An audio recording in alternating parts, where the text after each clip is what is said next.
Hello दोस्तों, कैसे हैं आप सब लोग। आशा करती हूँ अच्छे होंगे। हमारी आज की कहानी का नाम है शरारतें। उफ, ये दाल है या नमक ही नमक। रोहित भैया देखो तो, आज सुधा भाभी ने फिर से खाने में नमक ज़्यादा डाल दिया। रानी ने शिकायती लहजे में अपने भाई रोहित से कहा।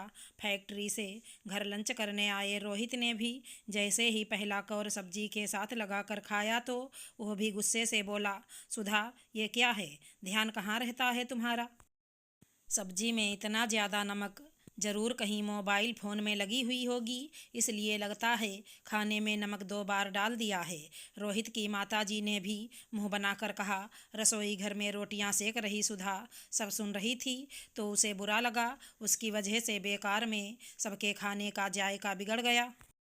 खैर वो तेजी से फ्रिज में से दही निकाल कर जल्दी से प्याज टमाटर काट कर उसे छौंक कर ले आई, जो कि बिल्कुल पनीर भुजिया की तरह झटपट बनकर तैयार हो जाता है। और सबको परोसते हुए बोली, आज इसे खाइए। और दोबारा दौड़कर रसोई घर में रोटियां सेकने लगी। उसे अच्छे से स्मरण था, उसने सब्जी में सभी मसाले नमक तय मात्रा में ही डाले थे। फिर ये अचानक नमक का तेज होना, लेकिन ये केवल आज ही नहीं हुआ, बल्कि बीच बीच में कई बार उसकी बनाई सब्जी में कभी नमक तो कभी मिर्च तेज हो जाती है। और तो और कभी पानी। तभी उसे खाने की टेबल पर बैठे सभी घर के सदस्यों के चेहरे याद आ रहे थे।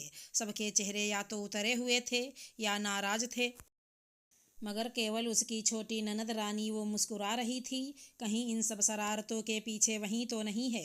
पर बिना सबूत के वो कैसे रोहित या अपनी सासू माँ ससुर जी से कहे, और कोई भी भाई या माता पिता अपनी बहन बेटी की शरारत को कैसे मानेगा। सुधा ने सोचना शुरू किया कि क्यों उसकी ननद उसके साथ ऐसा कर रही है। उसने तो वर्तमान में उसे हमेशा स्नेह ही किया है, एक छोटी बहन एक बेटी की भांति। फिर कहीं उसकी शादी ना होना इसकी वजह तो नहीं। अपनी पढ़ाई के वक्त उसने एक बार पढ़ा था, जब कोई हताश होता है और अपना गुस्सा किसी पर निकाल नहीं पाता, तो वो ऐसी शरारतें करके दूसरे को डांट खिलाकर अपने आप को संतुष्ट करता है।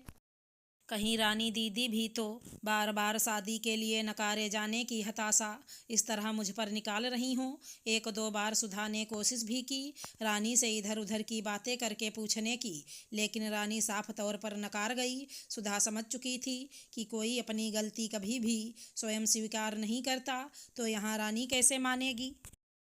आखिरकार उसने एक तरीका सोचा और दोपहर का खाना बनाते वक्त जानबूझकर एक कोने में मोबाइल फ़ोन लगाकर उसकी वीडियो रिकॉर्डिंग लगा दी, जिसमें वो सब्जी में क्या नमक मिर्च मसाले डाल रही थी। और फिर सब्जी बनाकर चुपचाप ढककर बहाने से छत से कपड़े लेने चली गई।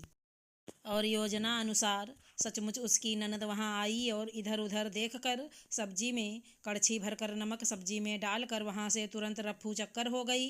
कुछ देर बाद रोहित फैक्ट्री से लौटकर लंच करने आया तो सुधा ने सबको दूसरी सब्जी परोसी।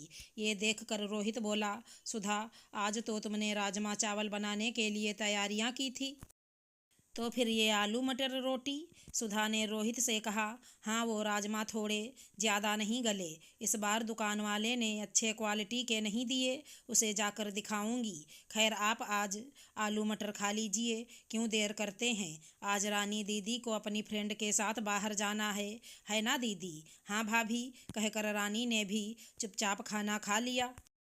रानी के बाहर चले जाने के बाद सुधा ने रोहित और अपने सास ससुर सबको कमरे में बुलाया और कहा, ये देखिए आप सभी को लगता था कि मैं भुलक्कड़ हो गई हूँ, मोबाइल फ़ोन पर लगी रहती हूँ, इसलिए कभी नमक तो कभी मिर्च और कभी पानी सब्जी में ज़्यादा हो जाता है। देखिए मैं तो सब कुछ अच्छे से डालती हूँ। मगर जब सबने वीडियो रिकॉर्डिंग देखी तो सब दंग रह गए। तो रोहित ने कहा, तुम्हें ये सब रानी के सामने बताना चाहिए था, ताकि उसे सबके सामने। वहीं तो मैं नहीं चाहती रोहित जी। देखिए ईश्वर की दया से आज नहीं तो कल रानी दीदी की शादी हो ही जाएगी, लेकिन वहाँ भी अगर उन्होंने अपने ससुराल में अपनी इसी तरह की शरारतें और दूसरों को नीचा दिखाने की आदतें जारी रखी, तो उनका वहाँ सबसे निभाना मुश्किल हो जाएगा। ऐसे में नतीजा घर परिवार का टूटना होता है। मैंने अपने तरीकों से उन्हें समझाने की कोशिश की, मगर वो बिना सबूत के आपको बताती तो आप भी नहीं मानते, इसलिए मैंने ये योजना बनाई। और वीडियो रिकॉर्डिंग मोबाइल पर लगाकर स्वयं रसोई घर से दूर छत पर चली गई। मगर बेटा, तुमने ये वीडियो रिकॉर्डिंग हमें ही क्यों दिखाई? रानी के सामने दिखाई होती तो। बाबूजी, माँ, मैं नहीं चाहती कि हमारे घर परिवार में नफरत और बढ़े, बल्कि हम सभी में प्यार बढ़े। इसीलिए यह वीडियो आप ही रानी दीदी को दिखाकर उन्हें समझाएं। जब बच्चे नादानियाँ करते हैं तो बड़े उन्हें सही तरीके से अपने अनुभवों द्वारा संवारते हैं। यूँ तो रानी मेरी ननद है, मगर मेरी बेटी की तरह। और कोई भी माँ अपने बच्चे को नीचा नहीं दिखाती, बल्कि उसे इस तरीके से समझाया करती है कि उसकी ज़िंदगी हमेशा खुशियों से भरी रहे।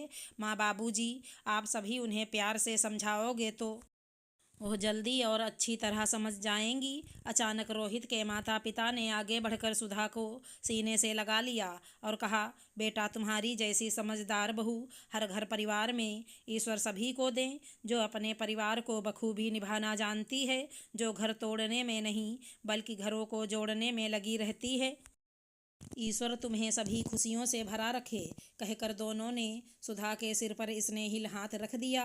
वहीं दूसरी ओर रोहित और सुधा दोनों भीगी हुई पलकों को साफ करते हुए मुस्कुरा रहे थे। अगर हमारी कहानी पसंद आई हो तो चैनल को लाइक शेयर सब्सक्राइब करें। राधे राधे दोस्तों।